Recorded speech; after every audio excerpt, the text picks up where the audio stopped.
Assalamualaikum warahmatullahi wabarakatuh. Apa kabar anak-anakku semua? Tentunya kalian sehat-sehat selalu, itulah yang Ibu harapkan. Baik, pada pertemuan kali ini Ibu akan membahas materi, melanjutkan materi minggu lalu, yaitu dari KIKD 3.2 dan 4.2,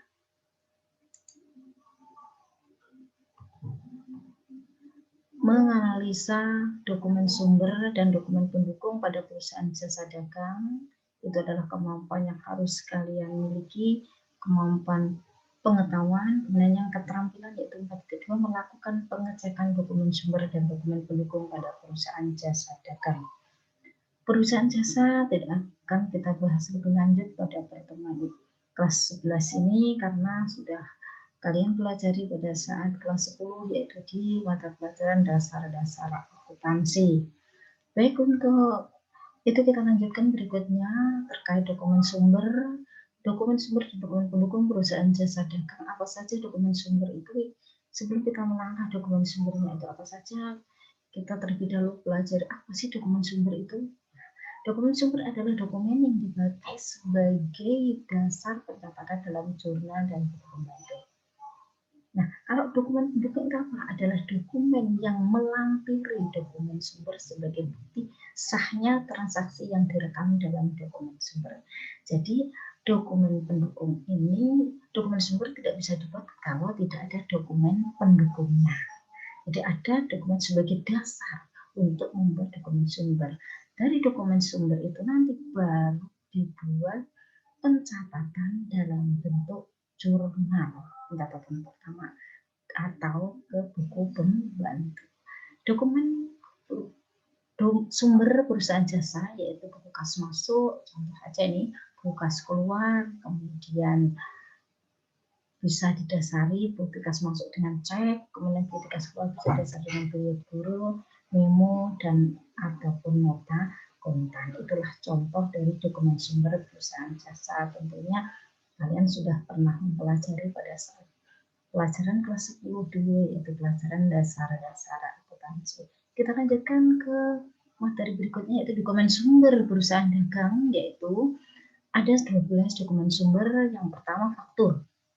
Faktur itu apa sih? Faktur adalah bukti pembelian atau penjualan secara kredit. Itu dibuktikan dengan faktur.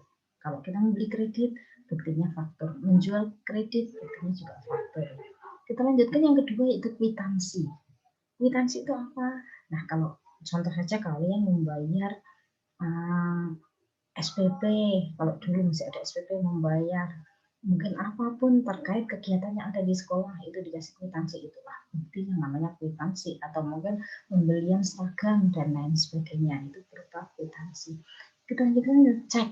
Cek yaitu misalnya mau bepergian, kita takut bawa uang banyak, bisa berdicek cek. Tapi kalau sekarang sudah enggak mungkin kan, karena sekarang semuanya uang ada di ATM, cukup membawa ATM saja sudah cukup. Jadi kita tinggal dimanapun berada, kita tinggal mencairkan. Jadi kalau mungkin cek itu bisa zaman dulu, sekarang pun masih tetap bisa dipakai. Namun kalau sekarang yang lebih efektif yaitu dengan adanya ATM. Kita lanjutkan yang keempat, yaitu bukti setoran bank. Jadi kalau kita menyetor bank, menabung, itu ada bukti setorannya. Nanti ada beberapa contoh akan saya berikan. Yang kelima, buyut giro. Kemudian yang keenam, rekening koran. Rekening koran itu apa? Yaitu laporan tiap akhir bulan, pencocokan kembali uang yang ada di perusahaan dan uang yang ada di bank. Karena semua pengeluaran, semua penerimaan setiap hari dari perusahaan itu selalu disetorkan ke bank dan diterimakan oleh bank. Kita lanjutkan yang ketujuh, yaitu bukti memo. Apa itu bukti memo? Bukti yang dibuat oleh bagian akuntansi atas perintah dari pimpinan perusahaan untuk membuat jurnal penyesuaian pada akhir periode dengan membuat memo. Memo itu yaitu kebijakan dari pimpinan menyuruh bagian akuntansi untuk menerbitkan memo yang dibuat biasanya pada akhir tahun. Yang kedelapan, yaitu bukti kas masuk.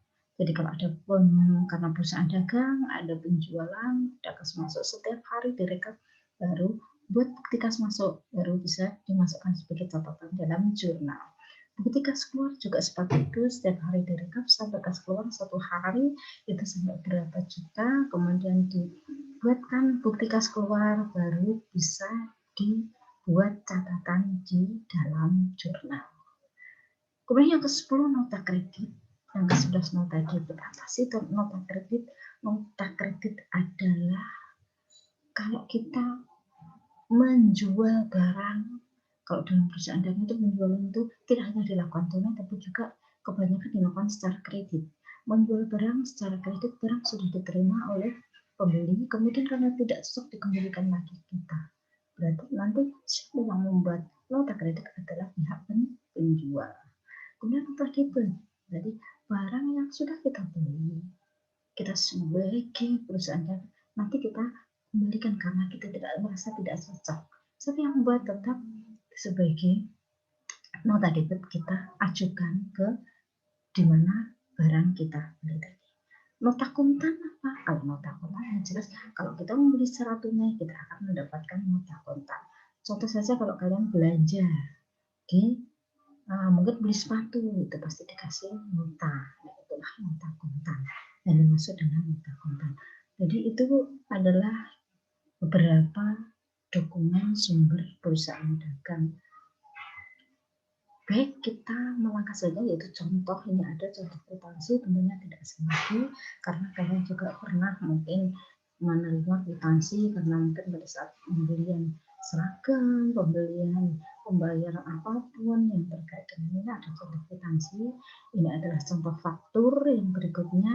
Faktur itu setiap kita membeli atau menjual barang secara kredit, buktinya apa? Faktur.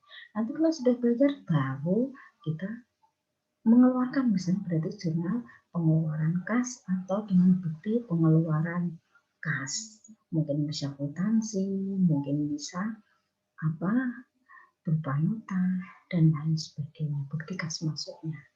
Kita lanjutkan contoh berikutnya, contoh setoran bank. Kalau kita misalnya nyetor di bank, baik itu nanti untuk setoran kita, tabungan kita, maupun dibayarkan ke pihak lain, itu bukti setorannya. Nanti kalian juga bisa datang ke bank seperti apa sih bukti setoran bank kalau mungkin kalian belum pernah lihat. Ada contoh bilet giro ada di sini, bilet giro seperti ini. Kemudian contoh bukti rekening koran, yaitu tadi mencocokkan kembali antara uang yang ada di perusahaan maupun uang yang ada di bank. Ini bukti memorial, bukti yang dibuat oleh bagian akuntansi atas perintah dari pimpinan perusahaan untuk kebijakan di akhir periode. Ini bukti kas masuk, jadi pada saat membukukan setiap hari kita lihat sebelum kita jurnal, kita total dulu baru masukkan kas masuk, baru bisa kita masukkan dalam pencatatan yang pertama yaitu jurnal. Begitu juga dengan bukti kas keluar. Ini ada contoh nota debit seperti yang saya ceritakan tadi, dikirim kembali 10 galon air minum aqua karena tidak sesuai dengan pesanan seharga sekian. Nah, ini nota debit berarti orang yang sudah milik kita karena tidak cocok, kemudian kita kembalikan lagi karena kita membeli ya, kita kembalikan lagi ke pihak kreditur. Terus juga ada contoh nota kontan. Ada lagi ini tambahan, mungkin kalau zaman sekarang karena ada apa ya, pakai ATM, jadinya ada contoh bukti ATM. Ini juga bisa dipakai sebagai bukti karena zaman sekarang mungkin kalau dulu seperti apa yang saya sebutkan di atas tadi, tidak ada kalimat contoh bukti ATM. Bukti ATM juga bisa dipakai sebagai bukti mungkin pengeluaran maupun penerimaan. Kalau sekarang ini penjualan secara tunai maupun lewat online, itu kan mesti ada bukti penerimaan dari bukti transfer berupa mungkin transfer lewat rekening. Nah, itu bisa kita lihat dari bukti transfer. Wujudnya tidak seperti mungkin ada tambahan-tambahan bukti transaksi seperti saat ini. Ini bisa juga dipakai sebagai dasar dalam catatan mungkin dalam jurnal. Kemudian juga contoh nota kontan. Nah, ini sama ya ini. Ini ada contoh bukti etol. Kalau kita lewat tol kita harus kita nggak bisa jalan kalau kita tidak kita menggunakan kartu yang kita klikkan sehingga uang kita akan berkurang. Jadi sebelumnya kita mengisi tol kita. Nah, itu juga bisa dipakai sebagai bukti transaksi pencatatan bagi perusahaan jasa maupun perusahaan dagang. Contoh bukti Gojek ini juga bisa dipakai misalnya membeli makanan. Karena mungkin saat sekarang pandemi jadi makanan kita pesan jadi Gojek tidak usah beli jalan ke sana kemari. Nah, itu juga bisa dipakai sebagai bukti transaksi dalam pencatatan jurnal. Ini juga terbukti Bukalapak mungkin penjualan online, pembelian online dan lain sebagainya. Jadi itu mungkin kita mengikuti perkembangan zaman yang sekarang ini sudah berubah karena tidak ini semuanya serba online. Mungkin itu bukti transaksi yang Ibu jelaskan untuk materi pertemuan yang kedua ini. Nanti akan ada penjelasan-penjelasan terkait contoh-contoh bukti transaksi berikut dengan transaksinya seperti apa, misalnya kwitansi itu nanti seperti apa, kemudian faktur dan lain sebagainya nanti akan Ibu jelaskan pada pertemuan berikutnya.